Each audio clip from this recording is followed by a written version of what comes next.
नमस्कार विद्यार्थी मित्रांनो, आजच्या व्हिडिओमध्ये आपण महाराष्ट्र पोलीस भरतीचे उर्वरित पेपर तसेच इतर सर्व एमपीएससी तलाठी भरतीसारख्या अनेक परीक्षांसाठी चालू घडामोडींचा भाग 21 पाहणार आहे आणि याच्यामध्ये आपण मागच्या आठवड्याभरातील चालू घडामोडींवर 50 प्रश्नांचा सराव करणार आहे। त्यामुळे जर तुम्ही कोणत्याही स्पर्धा परीक्षांसाठी तयारी करताय किंवा पोलीस भरतीच्या नागपूर, एसआरपीएफ किंवा इतर गटांच्या परीक्षांसाठी तयारी करताय तर हा व्हिडिओ पूर्ण पहा आणि आवडल्यास व्हिडिओला लाईक करायला विसरू नका। सुरुवात करूयात आजच्या प्रश्नांना। पहिला प्रश्न आहे, बिहारचे नवीन मुख्यमंत्री म्हणून कोणाची नियुक्ती करण्यात आलेली आहे। या ठिकाणी पाहायचं आहे, बिहारचे नवीन मुख्यमंत्री म्हणून सम्राट चौधरी यांची नियुक्ती करण्यात आलेली आहे। म्हणजे आपलं उत्तर पर्याय बी असणार आहे। आणि मित्रांनो, मुख्यमंत्र्यांची नियुक्ती कोणाकडून केली जाते? राज्यपालांकडून केली जाते। त्यासोबतच मित्रांनो, आणखी एक प्रश्न, यांच्या अगोदर बिहारचे मुख्यमंत्री कोण होते? नितीश कुमार होते, ज्यांनी 10 वेळा बिहारचे मुख्यमंत्री म्हणून शपथ घेतली होती। प्रश्न क्रमांक 2 पहा, बिहारच्या राजकीय इतिहासात पहिल्यांदाच कोणत्या पक्षाचा मुख्यमंत्री झाला आहे? या ठिकाणी पाहायचं, आतापर्यंत पहिल्यांदाच भाजप या पक्षाचा मुख्यमंत्री बिहारच्या गादीवर बसलेला आहे। म्हणजे आपलं उत्तर पर्याय सी असणार आहे, बीजेपी किंवा भाजप।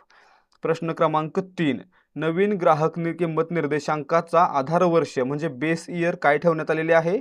मित्रांनो, सीपीआय म्हणजे कंझ्युमर प्राइस इंडेक्स फुल फॉर्म लक्षात ठेवायचा। याचा नवीन आधार वर्ष म्हणून 2024 वर्ष निवडण्यात आलेला आहे। म्हणजे आपलं उत्तर पर्याय डी असणार आहे। आता या ठिकाणी पाहायचं आहे, 2024 ची व्हॅल्यू आहे ते 100 मानली जाऊन इतर वर्षांमध्ये सीपीआय ची गणना केली जाणार आहे। प्रश्न क्रमांक 4 पहा, नवीन ग्राहक किंमत निर्देशांकात पूर्वीच्या 6 गटांऐवजी आता किती गटांचा समावेश करण्यात आलेला आहे? मित्रांनो, जुन्या सीपीआय मध्ये 6 गटांचा समावेश होता आणि नवीन सीपीआय मध्ये 12 गटांचा समावेश असेल। म्हणजे आपलं उत्तर पर्याय सी असणार आहे। पुढे प्रश्न क्रमांक 5, नवीन सीपीआय बास्केटमध्ये सुमारे किती वस्तूंचा समावेश करण्यात आलेला आहे? या ठिकाणी पाहायचं आहे, नवीन सीपीआय बास्केटमध्ये 358 वस्तूंचा समावेश करण्यात आलेला आहे। म्हणजे आपलं उत्तर पर्याय सी असणार आहे। याच्यामध्ये ओटीटी वगैरे सारख्या गोष्टी देखील समाविष्ट करण्यात आलेल्या आहेत। प्रश्न क्रमांक 6, राष्ट्रीय सांख्यिकी कार्यालयानुसार म्हणजे एनएसओ नुसार, एनएसओ चा फुल फॉर्म काय आहे? नॅशनल स्टॅटिस्टिक्स ऑफिस यांच्यानुसार मार्च 2026 मध्ये भारताचा किरकोळ महागाई दर किती झाला आहे? या ठिकाणी पहा, एनएसओ नुसार भारताचा 2026 मध्ये महागाई दर झालेला आहे 3.4%। म्हणजे आपलं उत्तर पर्याय बी आहे। प्रश्न क्रमांक 7, हंगेरी या देशाच्या पंतप्रधान पदाची निवडणूक अलीकडेच कोणी जिंकलेली आहे? हंगेरीचे पंतप्रधान म्हणून नुकतीच पीटर मॅगियार यांची निवड झालेली आहे। म्हणजे या ठिकाणी निवडणूक कोणी जिंकली? पीटर मॅगियार यांनी जिंकलेली आहे। प्रश्न क्रमांक 8, क्रिकेटमधील उत्कृष्ट कामगिरीसाठी विस्डेन ट्रॉफी कोणाला देण्यात आलेली आहे? विस्डेन ट्रॉफीने मित्रांनो शुभमन गिल यांना गौरवण्यात आलेला आहे। म्हणजे आपलं उत्तर आहे पर्याय C, Shubman Gill Wisden trophy 2026 लक्षात ठेवायचं आहे। प्रश्न क्रमांक 9, स्पोर्ट्स ब्रँड 18 ची नवीन ब्रँड अँबॅसेडर म्हणून कोणाची नियुक्ती करण्यात आलेली आहे? मित्रांनो, भारतीय महिला क्रिकेटपटू स्मृती मंधाना यांची 18 चे नवीन ब्रँड अँबॅसेडर म्हणून नियुक्ती झालेली आहे। म्हणजे पर्याय बी आपलं उत्तर असणार आहे। प्रश्न क्रमांक 10, भारतीय सैन्याने पहिल्या ब्ल्यू वॉटर सेलिंग एक्सपिडिशन ला कोणत्या ठिकाणाहून रवाना केले? या ठिकाणी पाहायचं मित्रांनो, भारतीय सैन्यानं नुकतंच ब्ल्यू वॉटर सेलिंग एक्सपिडिशन रवाना केलं। कुठून केलं? तर ते मुंबई या ठिकाणावरून केलं। म्हणजे आपलं उत्तर पर्याय सी। प्रश्न क्रमांक 11, मल्याळम नवीन वर्ष विशू कोणत्या राज्यात मोठ्या उत्साहात साजरा केला जातो? या ठिकाणी पाहायचं आहे, मल्याळम म्हटलं की ही आहे केरळची राज्यभाषा आणि त्यामुळे मित्रांनो या ठिकाणी विशू हा उत्सव कोणत्या राज्यातील असेल? केरळमधील। ठीक आहे, म्हणजे आपलं उत्तर पर्याय सी। आता काय म्हणायचं? केरळ नाही म्हणायचं, केरळम म्हणायचं। ठीक आहे। प्रश्न क्रमांक 12, 14 एप्रिल 2026 रोजी डॉक्टर बाबासाहेब आंबेडकर यांची कितवी जयंती साजरी करण्यात आली? या ठिकाणी पाहायचं आहे, डॉक्टर बाबासाहेब आंबेडकरांचा जन्म कधी झाला होता? तर 14 एप्रिल 1891 आणि मित्रांनो 2026 मध्ये त्यांची 135वी जयंती साजरी करण्यात आलेली आहे। म्हणजे आपलं उत्तर पर्याय डी असणार आहे। प्रश्न क्रमांक 13, सुझॅन कॉयल यांची पहिली महिला लष्कर प्रमुख म्हणून कोणत्या देशाने नियुक्ती केलेली आहे? या ठिकाणी पाहायचं, सुझॅन कॉयल यांची ऑस्ट्रेलिया या देशाच्या महिला लष्कर प्रमुख म्हणून निवड झालेली आहे. आणि मित्रांनो, लष्कर प्रमुख पदावर निवड झालेल्या या पहिल्याच महिला आहेत, म्हणजे आपलं उत्तर पर्याय सी असणार आहे. प्रश्न क्रमांक 14. 42 नक्षलवाद्यांच्या सामूहिक आत्मसमर्पणानंतर एप्रिल 2026 मध्ये कोणते राज्य अधिकृतपणे नक्षलमुक्त घोषित करण्यात आले? आता मित्रांनो, नुकतंच तेलंगणा राज्यातील 42 नक्षलवाद्यांनी सामूहिक आत्मसमर्पण केलं आणि त्यामुळे मित्रांनो तेलंगणाला नक्षलमुक्त राज्य म्हणून घोषित करण्यात आलेलं आहे, म्हणजे आपलं उत्तर या ठिकाणी पर्याय सी असणार आहे.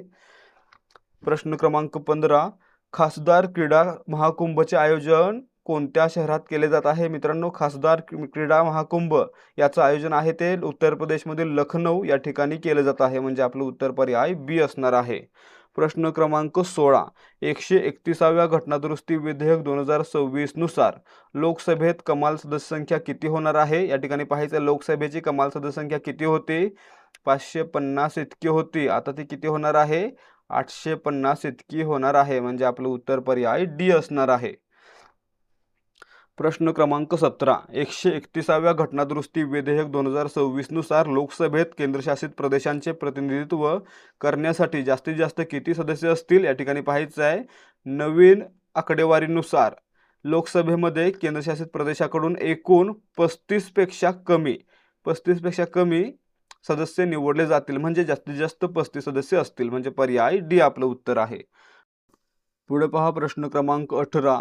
महाराष्ट्र राज्यातील किती जिल्ह्यातील 412 सरकारी शाळांची डॉक्टर बाबासाहेब आंबेडकर आदर्श शाळा म्हणून निवड करण्यात आलेली आहे? मित्रांनो, महाराष्ट्रातील 8 जिल्ह्यांमधून एकूण 412 शाळांची निवड आहे ती डॉक्टर बाबासाहेब आंबेडकर आदर्श शाळा म्हणून करण्यात आलेली आहे, म्हणजे आपलं उत्तर काय असणार आहे? किती जिल्हे? 8 जिल्हे. एकूण शाळा विचारल्या तर 412. पुढे प्रश्न क्रमांक 19. डॉक्टर बाबासाहेब आंबेडकर आदर्श शाळांमधून विद्यार्थ्यांना कोणत्या इयत्तेपर्यंतचे शिक्षण दिले जाणार आहे? या ठिकाणी पाहायचं, या शाळांमध्ये 10वी पर्यंत शिक्षण असणार आहे, म्हणजे पर्याय बी आपलं उत्तर आहे. प्रश्न क्रमांक 20. एशियन रेसलिंग चॅम्पियनशिप 2026 कोठे आयोजित करण्यात आली होती? मित्रांनो, आशियाई कुस्ती स्पर्धा किंवा एशियन रेसलिंग चॅम्पियनशिप स्पर्धा आहेत त्या 2026 साली किर्गिस्तानमधील बिश्केक या ठिकाणी आयोजित करण्यात आलेल्या होत्या, म्हणजे आपलं उत्तर पर्याय बी असणार आहे, बिश्केक, किर्गिस्तान. पुढे पहा प्रश्न क्रमांक 21. एशियन रेसलिंग चॅम्पियनशिप 2026 मध्ये मेन्स फ्रीस्टाईल प्रकारात भारताने कितवे स्थान मिळवले? मित्रांनो, या ठिकाणी पहा, मेन्स फ्रीस्टाईल प्रकारामध्ये इराण हा देश पहिल्या क्रमांकावर होता आणि भारत हा दुसऱ्या क्रमांकावर होता, म्हणजे आपलं उत्तर काय आहे? भारतीय पुरुष संघानं यामध्ये दुसरं स्थान मिळवलेलं आहे, म्हणजे पर्याय बी. प्रश्न क्रमांक 22. एशियन रेसलिंग चॅम्पियनशिप 2026 मध्ये भारतीय महिला कुस्ती संघानं कितवे स्थान मिळवले? या ठिकाणी पहा, भारतीय महिला कुस्ती संघ हा या यादीमध्ये 5व्या स्थानावर होता, म्हणजे आपलं उत्तर काय असणार आहे? पर्याय सी. प्रश्न क्रमांक 23. एशियन रेसलिंग चॅम्पियनशिप 2026 मध्ये भारताने एकूण किती पदके जिंकली? भारताने यामध्ये 2 सुवर्ण, 6 रौप्य आणि 9 कांस्य अशी एकूण 17 पदकं जिंकलेली आहेत, म्हणजे आपलं उत्तर पर्याय सी असणार आहे. प्रश्न क्रमांक 24. नासाच्या आर्टेमिस 2 मोहिमेतील अंतराळयान कोणत्या महासागरात सुरक्षितपणे उतरले? आता या ठिकाणी पहा, नासाच्या आर्टेमिस 2 मोहिमेअंतर्गत ओरायन नावाचं अंतराळयान आहे ते अवकाशात गेलेलं होतं आणि ते सुरक्षितपणे 10 एप्रिल रोजी प्रशांत महासागरामध्ये उतरलेलं आहे, म्हणजे आपलं उत्तर असणार आहे पर्याय सी. अमेरिकेतील सॅन डिएगो या प्रशांत महासागरावर किनाऱ्यावरील ठिकाणी हे उतरलेलं आहे. ठीक आहे. प्रश्न क्रमांक 25. डेव्हिड ऑफ परफ्युम्स चा भारतातील पहिला ब्रँड अँबॅसेडर कोण बनलेला आहे? अहान पांडे हा डेव्हिड ऑफ परफ्युम्सचा भारतातील पहिला ब्रँड अँबॅसेडर बनलेला आहे, म्हणजे आपलं उत्तर पर्याय सी असणार आहे.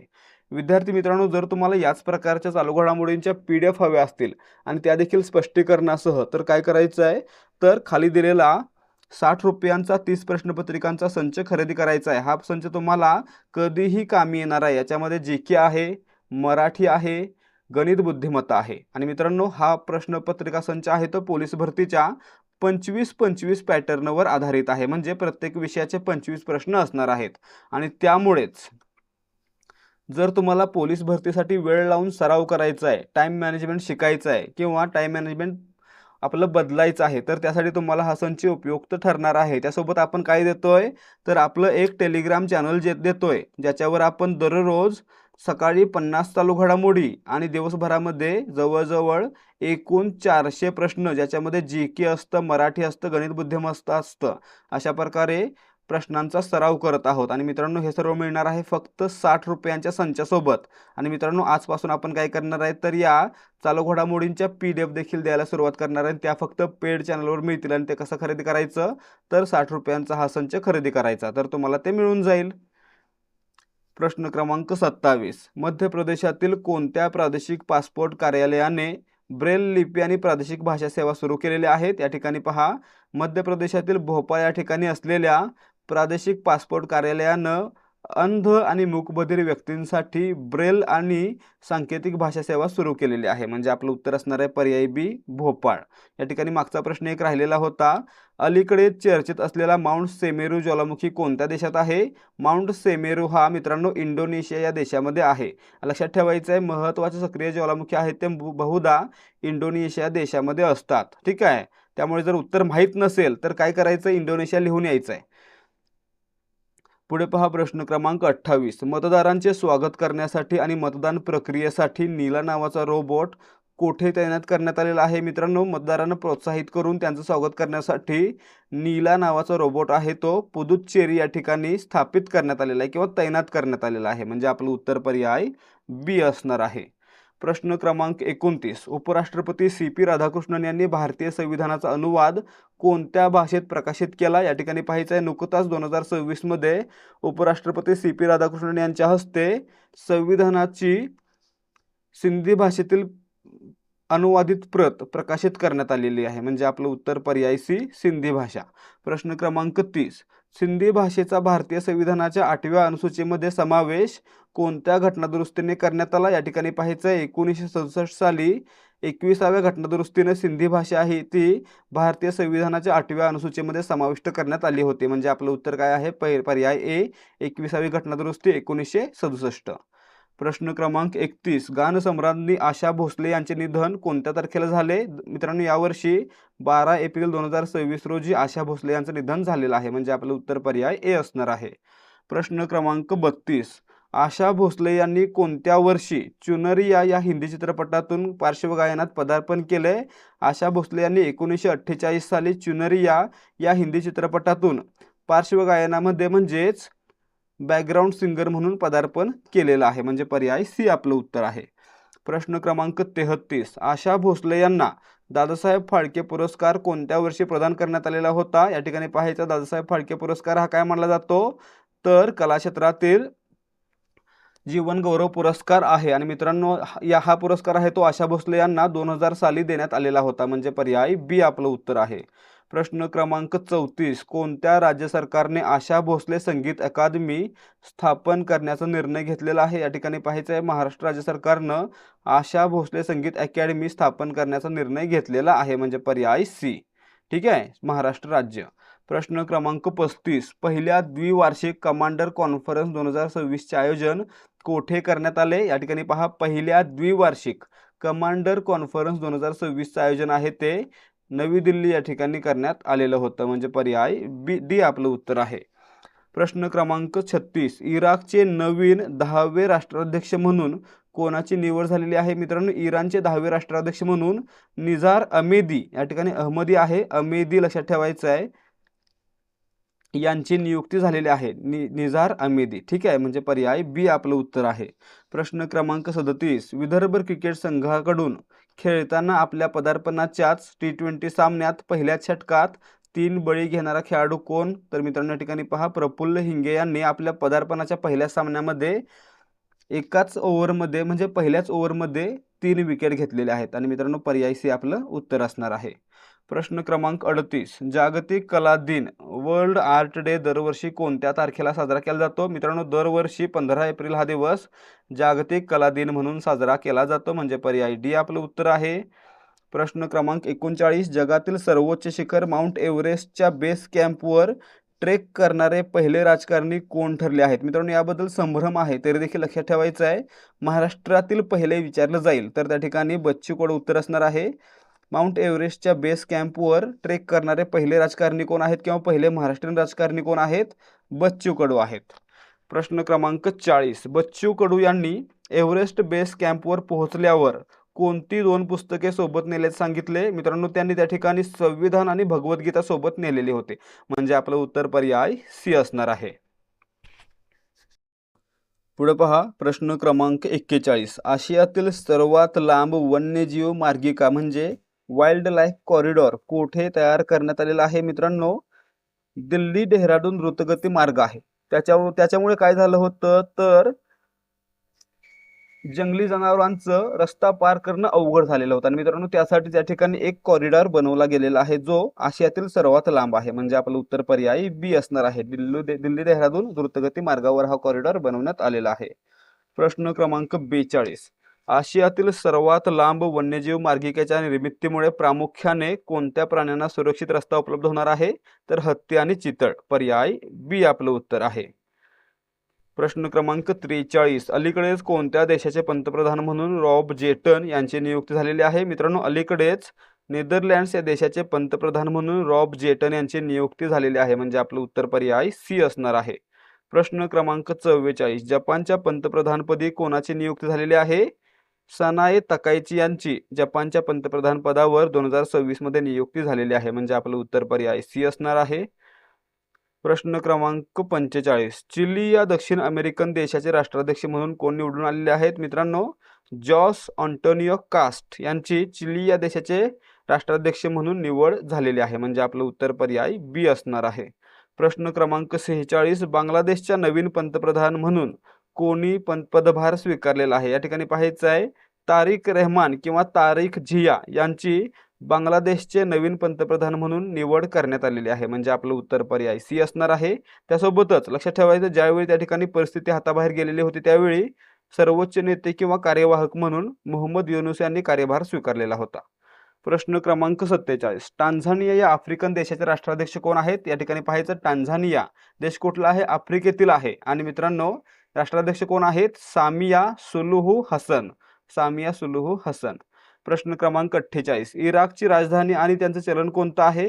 इराकची राजधानी बगदाद आणि चलन आहे इराकी दिनार. म्हणजे पर्याय सी आपलं उत्तर आहे.